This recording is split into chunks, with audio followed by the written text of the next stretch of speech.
Bonjour les amis, voilà donc la suite du manuscrit de Marie-Madeleine, euh, donc à vous lire.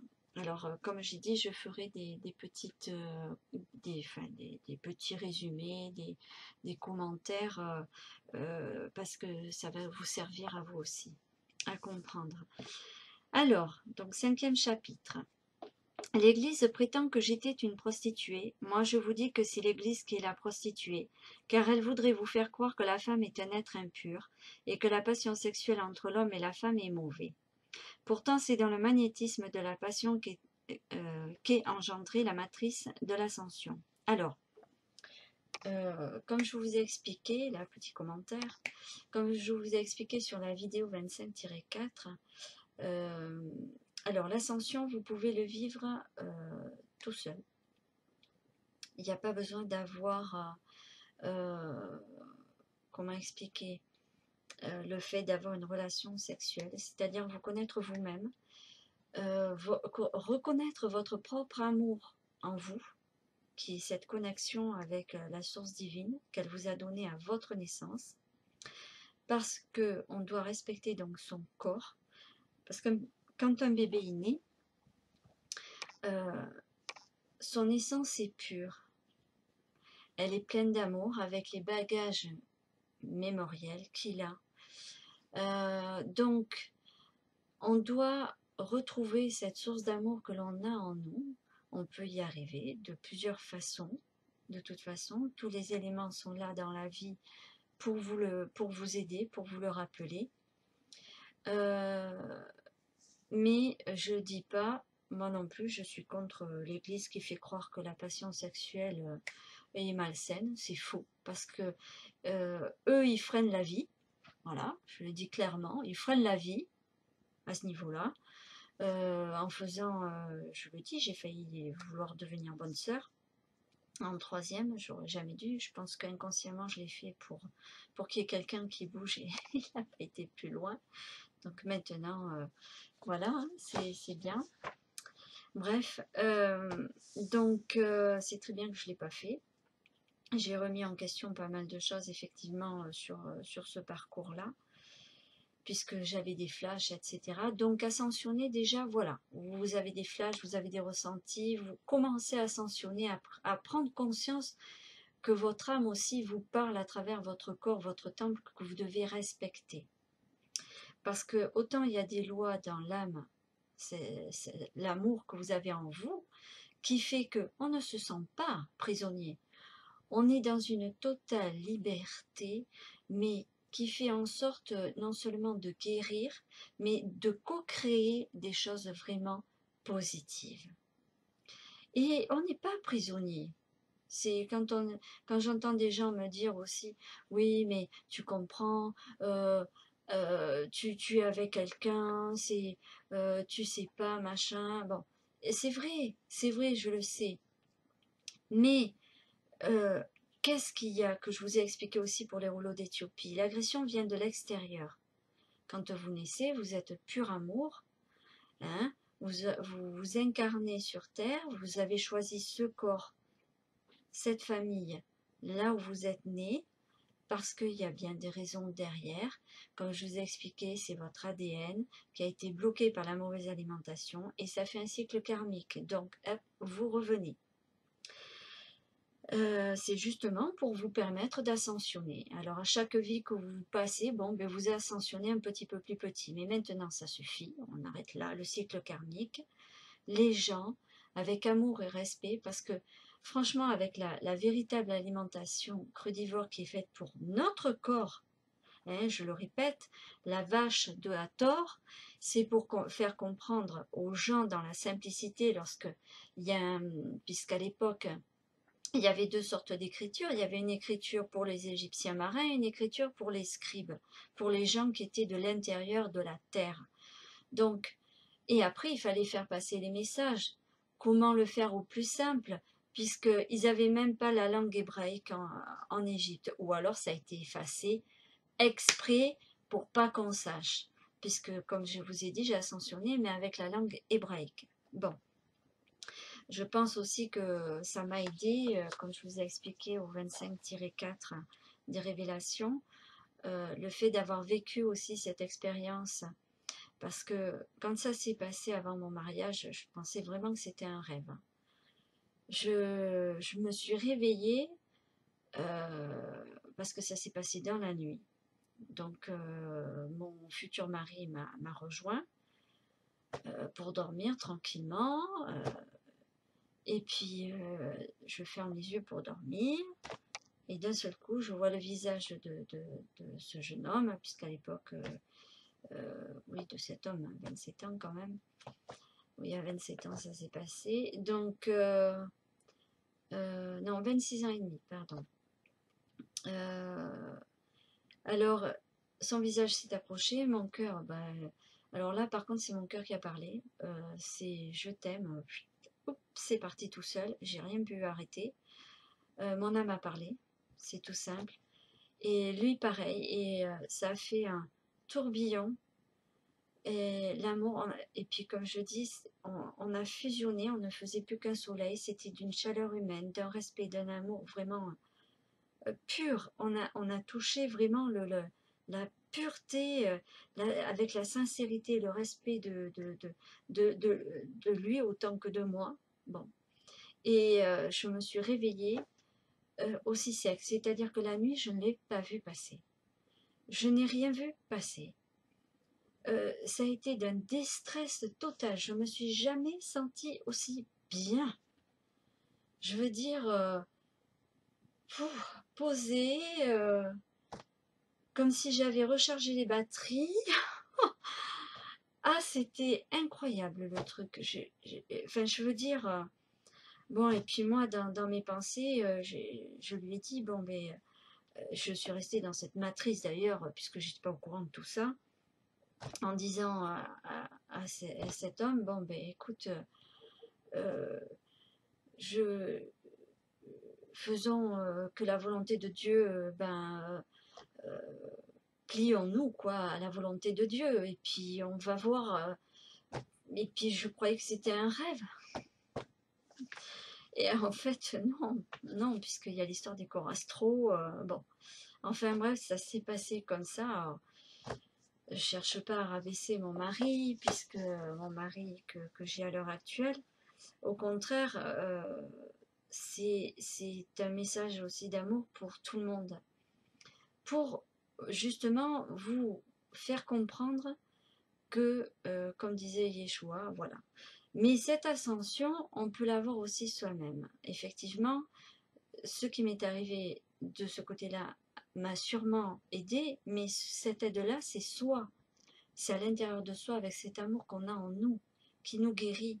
Mais ça, on doit le faire par non seulement énergie, quand on est un corps humain et un esprit vivant sur Terre, mais aussi, euh, je dirais, euh,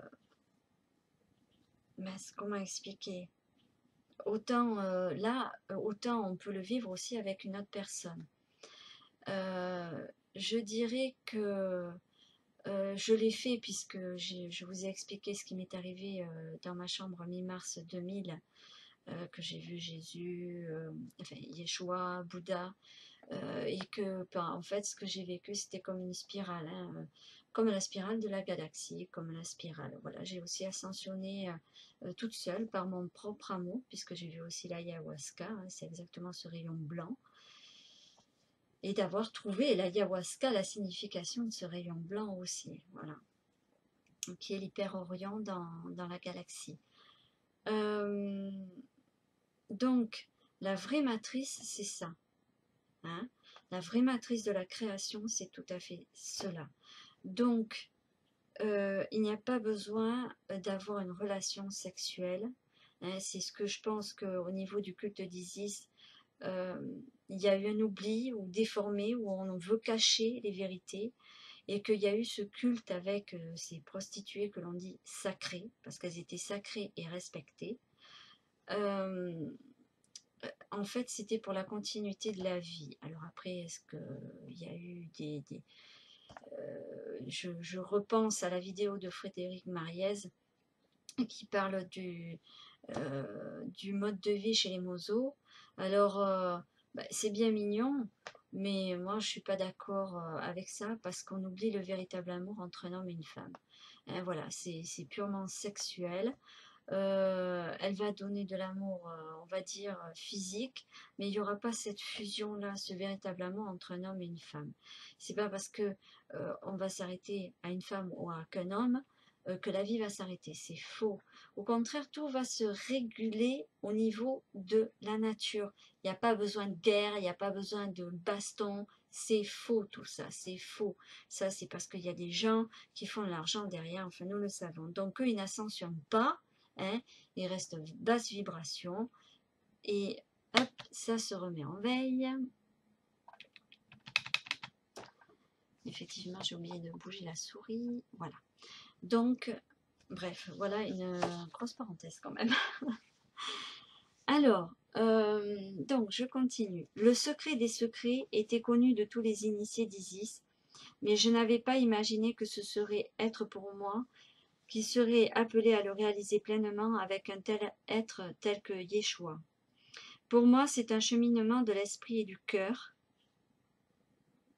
Voilà, il y a beaucoup de gens qui, comme moi, fonctionnent. Hein, je vois aussi sur YouTube. Hein. Pour ceux qui aimeraient savoir quel a été notre parcours physique cependant. Après la crucifixion de Yeshua, Marie, la mère de Yeshua, Joseph d'Arimathie, Aharon, son fils alors âgé de 12 ans, 2 autres jeunes femmes et moi-même avons pris la route de l'Égypte du Nord. Ironiquement, nous avons été d'abord entraînés vers l'est, puis nous avons dû faire halte en chemin pour le ravitaillement, car notre bateau était minuscule. Alors, vous voyez, bon là, on dit à la mère de Yeshua et à Aaron, son fils, donc là, il s'appelle Aaron, et dans la Bible, c'est Jacques, c'est le dernier apôtre, qui est Jacob, ou Jacob en bon français, qui veut dire Jacques. Hein. Qu'est-ce que je voulais dire? Oui, que Yeshua avait un frère. Donc déjà, ça me fait penser à un monsieur Géoswing qui disait qu'il y avait plusieurs Jésus, qu'il y avait plusieurs Jésus partout, enfin à l'époque, voilà. Donc, mais celui-là, franchement, voilà.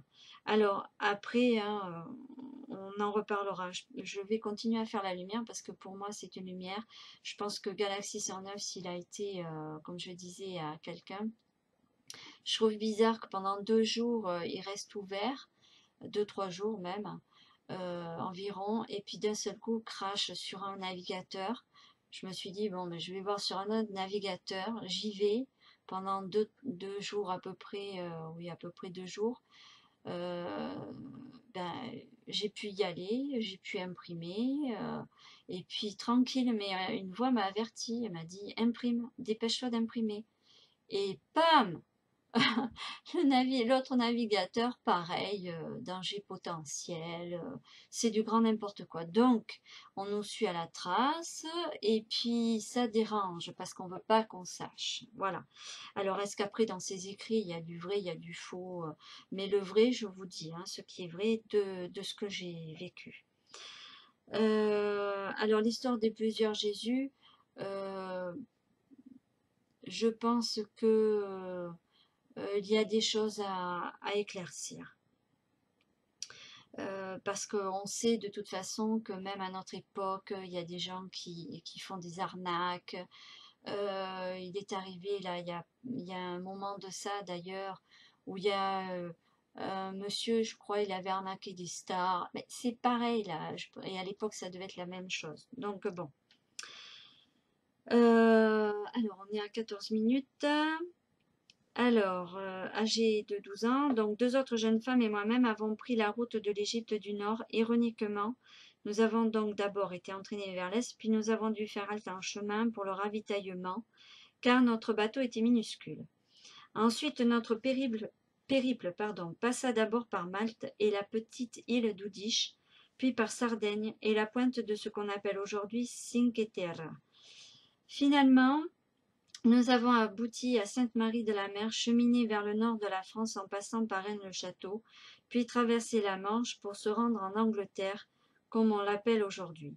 Pour finir, nous nous sommes installés à Glastonbury pendant plusieurs années, jusqu'à que Sarah ait 12 ans. Lorsqu'elle a eu 12 ans, nous sommes retournés parmi les roseaux du bord de la Méditerranée, là où nous avions accosté en provenance d'Égypte. C'était le point le plus proche de l'Égypte qui soit aussi sans danger pour nous. Là, j'ai initié ma fille au culte d'Isis et l'ai fait prendre un bain dans les eaux de la Méditerranée, comme l'indiquent les enseignements que j'avais reçus. Nous sommes ensuite retournés à Glastonbury jusqu'à ce que ma fille et fille de Yeshua ait l'âge de se marier à 16 ans. Elle a épousé le fils d'une famille bien connue, dont les descendants devaient donner naissance aux Templiers, bien qu'à cette époque-là, les chevaliers du Templier n'existaient pas. Le sang dont Sarah est issue a donc couru dans les veines des Templiers eux-mêmes. Une fois Sarah mariée et installée dans sa nouvelle vie, je suis partie vers le nord, pour le pays de Galles, où j'ai vécu le reste de mes jours dans une petite maison en pierre, près de la mer. Derrière ma maison coulait un ruisseau qui jaillissait du flanc de la colline. Bien souvent, je me suis assise auprès de ce ruisseau qui se divisait en deux. Sur une certaine distance, les deux bras affluaient parallèlement, puis l'un obliquait vers la gauche et l'autre vers la droite. Et je réfléchissais assise entre les deux ruisseaux, au courant qui entraînait ma vie et à celui qui avait emporté la vie de Yeshua, et au fait que pendant un moment, les deux courants avaient été filés ensemble, puis s'étaient séparés. Voilà pour le chapitre numéro 5. À la prochaine. Alors, avant la prochaine, je voudrais rajouter ce petit morceau de vidéo, parce que je n'ai pas pensé, je n'ai pas tilté de suite en lisant. Quand tu as dit que justement, pendant un moment, les deux courants avaient filé ensemble et s'étaient séparés, ça me fait penser à la vidéo que je vous ai faite sur la fontaine Saint-Clair, donc de l'église de Mons, sur la commune de Belin-Bellier, en Gironde. Et il y a effectivement les petits ruisseaux, ça fait se rejoignent et ça fait exactement comme les deux petits ruisseaux. Et ça me fait penser à l'histoire que l'on a avec en Chine. Alors là, on va parler de destin, en fait, c'est ça qu'elle veut dire. Et on en parlera une prochaine fois. Allez, à bientôt cette fois-ci.